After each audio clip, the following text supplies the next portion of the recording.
नमस्कार, welcome to career 247। मैं हूं प्रशांत धवन। नाउ रिसेंटली आपने देखा होगा भारत के प्रधानमंत्री ने एक बड़ी स्टेटमेंट दी है कि मैं पूर्ण रूप से डोनाल्ड ट्रंप के गाजा प्लान का समर्थन करता हूं। इधर आप देख पाओगे मोदी जी की जो वेबसाइट है, यहां पर इन्होंने ये अपडेट करी है और उसके अलावा मोदी जी की जो ट्वीट है ये भी आप देख पाओगे कि हम वेलकम करते हैं प्रेसिडेंट डोनाल्ड जे ट्रंप की announcement on a comprehensive plan to end Gaza conflict. और मैं एक्चुअली इस ट्वीट के नीचे जो रिप्लाईज हैं ये पढ़ रहा था। एक आदमी ने लिखा है यहाँ पर एक तरफा प्यार और नीचे एक इमोजी सी डाल दी है।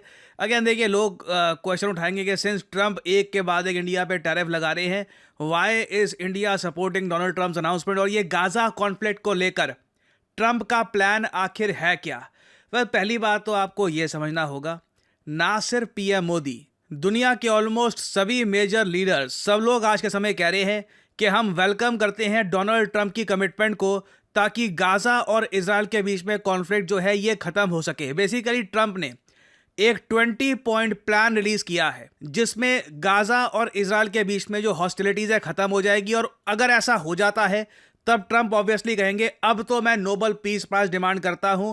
शहबाज शरीफ भी आप अगर देखो तो खुलकर कह रहे हैं कि बिल्कुल प्रेसिडेंट ट्रंप का 20 पॉइंट प्लान हम एक्सेप्ट करते हैं। यह भी रिपोर्ट किया जा रहा है कि अगर ट्रंप का प्लान सक्सेसफुल हो गया, इजराइल गाजा के बीच में समझौता हो गया, उस केस में जो पाकिस्तान की करंट गवर्नमेंट है जो बहुत ज़्यादा प्रो यूएस है, आसिम मुनीर, शहबाज शरीफ की जो ये जुगलबंदी है ये बहुत ज़्यादा प्रो यूएस है, ये इजराइल को एक कंट्री एक्सेप्ट कर सकते हैं अंडर एब्राहम अकॉर्ड।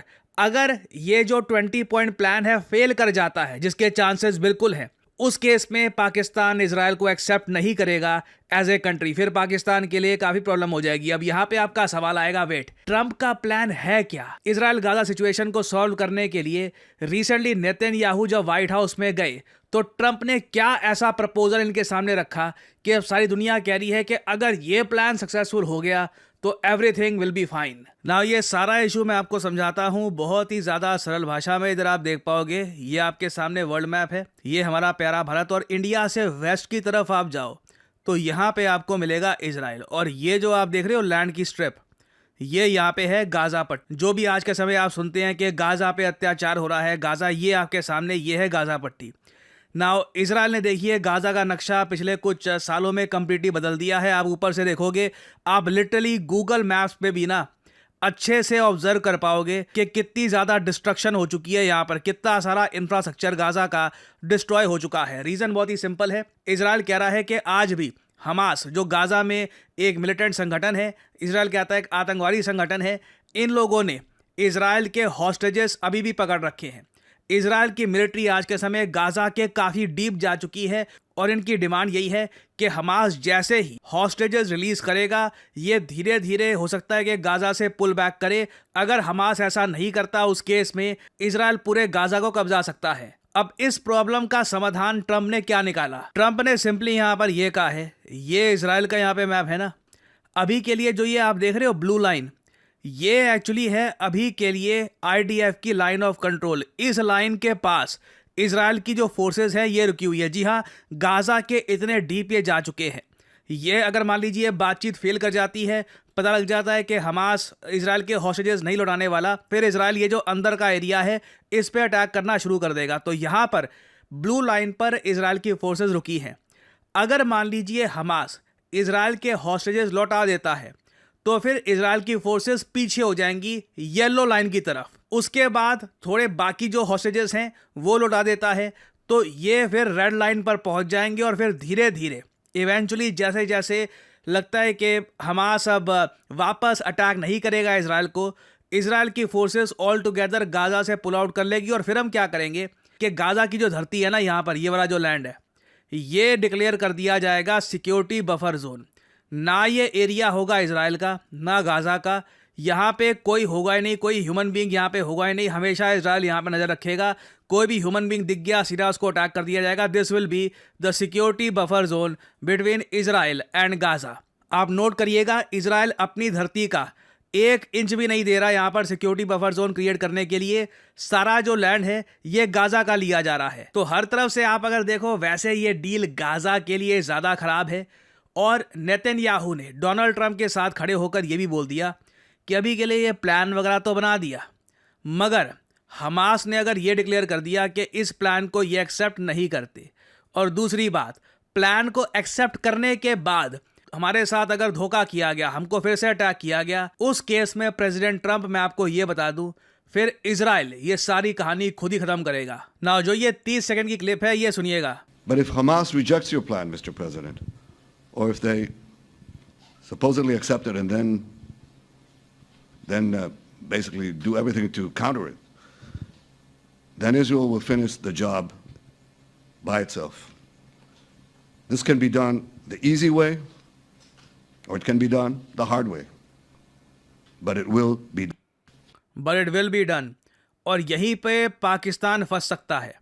पाकिस्तान अभी तो कह रहा है कि पाकिस्तान की जो करंट गवर्नमेंट है ये बिल्कुल यूएस सपोर्टेड है। ये डोनाल्ड ट्रंप के सामने आप देखोगे काफ़ी बार जाते हैं। ट्रंप ने भी बोला है कि इस प्लान को लेकर जो पाकिस्तान के प्राइम मिनिस्टर हैं और फील्ड मार्शल, ये उनको नाम भी याद नहीं है, आसिम मुनीर वगैरह, या फिर इनको डर लगता है मुंह से कुछ और ना निकल जाए, ये बार बार कह चुके हैं कि फील्ड मार्शल और पाकिस्तान के पीएम दोनों बहुत ही सपोर्टिव हैं इस प्लान को लेकर। और यहाँ पे आप देख पाओगे ये ट्रंप की स्टेटमेंट, ये जो स्टेटमेंट है ना, पाकिस्तान की जनता को बिल्कुल भी पसंद नहीं आएगी। The Prime Minister and the Field Marshal of Pakistan, they were with us right from the beginning, incredible. In fact, they just put out a statement that they fully believe in this. The pact, it just came out just as I was walking around. They said, sir, you have a big notice from the Prime Minister of Pakistan and from the Field Marshal that they back this 100%. ये बहुत मुझे funny लगता है। आसिम मुनीर एक बार भी नहीं बोला field marshal, और आई थिंक वहाँ से अंडरस्टैंडिंग ये होगी कि कभी भी प्राइम मिनिस्टर अकेला नहीं बोलना। जब भी पाकिस्तान की तारीफ करनी है तो प्राइम मिनिस्टर और फील्ड मार्शल, ये दोनों आपको इकट्ठा वर्ड यूज़ करने हैं। तो खैर यहाँ पे अब होगा क्या, मान लीजिए इजराइल और हमास के बीच में जो ये समझौता है ये नहीं टिकता, और आई वुडेंट बी सरप्राइज्ड कि ऐसा हो भी जाए। आई मीन इससे पहले आप अगर देखो इजराइल और हमास के बीच में कई समझौते करने की कोशिश करी गई है। लास्ट मोमेंट पर न्यूज़ आती है कि हमास ने कोई बड़ा अटैक कर दिया या इजराइल ने कोई बड़ा अटैक कर दिया, बातचीत फेल हो गई। और नेतन्याहू की स्टेटमेंट्स आप अगर देखो, वो कई बार कह चुके हैं हम पूरा जो गाजा पट्टी का एरिया है सब कब्जाएंगे। ये ट्रंप अपनी तरफ से कोशिश कर रहे हैं कि मैंने देखो शांति करने की कोशिश करी, मैंने कोशिश करी प्लान बनाने की, बट क्या करूं, चीज़ें मेरे हाथ से निकल गई। तो ये ट्रंप थोड़ा बहुत अपनी एक इमेज को प्रोटेक्ट कर रहे हैं, बट इसका नेगेटिव इम्पैक्ट सबसे ज़्यादा आएगा पाकिस्तान पर, क्योंकि पाकिस्तान की जो जनता है वो तो बहुत ज़्यादा एंटी इजराइल है। डोनाल्ड ट्रंप जिस ख्वाब में भी जिए, पाकिस्तान में on a regular basis US, India, Israel के झंडे ये लोग जलाते हैं। पाकिस्तान की ओवरऑल जनता अगर मान लो अपनी मर्जी से कोई नेता चुनती, वो बहुत ज़्यादा एंटी यूएस होता, बहुत एंटी इजराइल होता, बहुत एंटी इंडिया होता।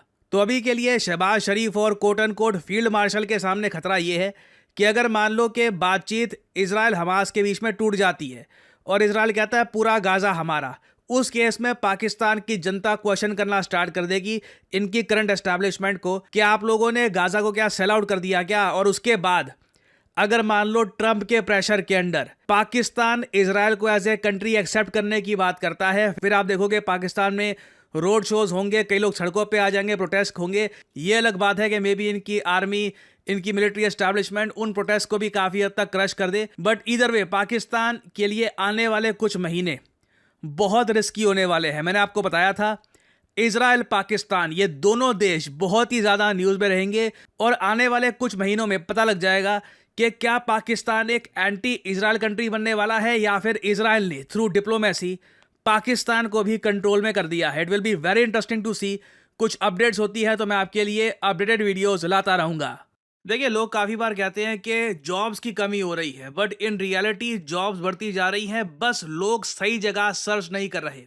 रिसेंटली यूएस की एक यूनिवर्सिटी ने एक बहुत ही इंटरेस्टिंग रिसर्च पब्लिश करी। इन लोगों ने ये कहा कि कुछ स्पेसिफिक करियर ऑप्शंस हैं जिसकी डिमांड बहुत ही ज़्यादा बढ़ने वाली है दुनिया भर में। इधर आप देख पाओगे the employment of data scientist is projected to grow by 36% from 2023 to 2033। ये बाकी जो और एवरेज ऑक्यूपेशंस हैं उनसे कई ज़्यादा गुना बढ़ने वाली है। और इवन हमारे प्यारे भारत में आप देखोगे अब खुल के ऐसे आर्टिकल्स पब्लिश होने स्टार्ट हो गए हैं कि इकोनॉमिक्स में पढ़ाई करें या डेटा साइंस में, सैड बात यह है कि आप में से कई लोगों के पेरेंट्स को डेटा साइंस के बारे में पता भी नहीं होगा कि आज के समय this has become a great career option for many people. जो डेटा साइंटिस्ट एक वेल रिप्यूटेड एक अच्छी कंपनी में लग गए हैं, they are earning a lot. और इवन आप अगर एक इंडियन स्टार्टअप में भी एज ए डेटा साइंटिस्ट काम कर रहे हैं, आप एक अच्छी सैलरी अर्न कर सकते हैं। क्वेश्चन यहाँ पर यही है कि क्या आप इतने अवेयर हैं कि बदलते समय के हिसाब से जो न्यू एज जॉब्स हैं उनके लिए आप खुद को स्किल कर पाओगे या नहीं कर पाओगे? क्योंकि इवन वर्ल्ड इकोनॉमिक फोरम की रिपोर्ट ये कहती है कि data analyst, AI specialist, machine learning engineers, data scientist, इन सब की डिमांड इन द फ्यूचर बहुत ज्यादा बढ़ने वाली है। और यहीं पर आपकी हेल्प करने के लिए आता है करियर 247। करियर 247 का state of the art data science course with generative AI आपको फ्यूचर जॉब्स के लिए प्रिपेयर करता है। और वैसे मार्केट में देखो, सिंस डेटा साइंटिस्ट की इतनी डिमांड है, कोर्सेज भी आपको काफी मिलेंगे। ज्यादातर कोर्सेज में आपको प्री रिकॉर्डेड क्लासेस मिलती हैं और कुछ टूल्स आपको दे देंगे और बोल देंगे गुड लक, खुद अपने आप सीखते रहो। जबकि आप जो करियर 247 का कोर्स है, इसमें आप देखोगे आपको लाइव क्लासेस मिलती है, 260 आवर्स ऑफ लाइव क्लासेस जो वीकेंड्स में होगी। आप वीकेंड्स में लाइव क्लास करिए अपनी, वीकडे में प्रैक्टिस करिए अपनी क्राफ्ट स्किल्स, अपनी कॉन्स्टेंटली इंप्रूव करते रहिए। करियर 247 के डेटा साइंटिस्ट कोर्स में आपसे हम प्रोजेक्ट भी करवाएंगे। आपको बेसिकली जो स्किल्स मिल रही हैं इनको यूज कैसे करना है रियल लाइफ में, ये भी आप सीख पाएंगे।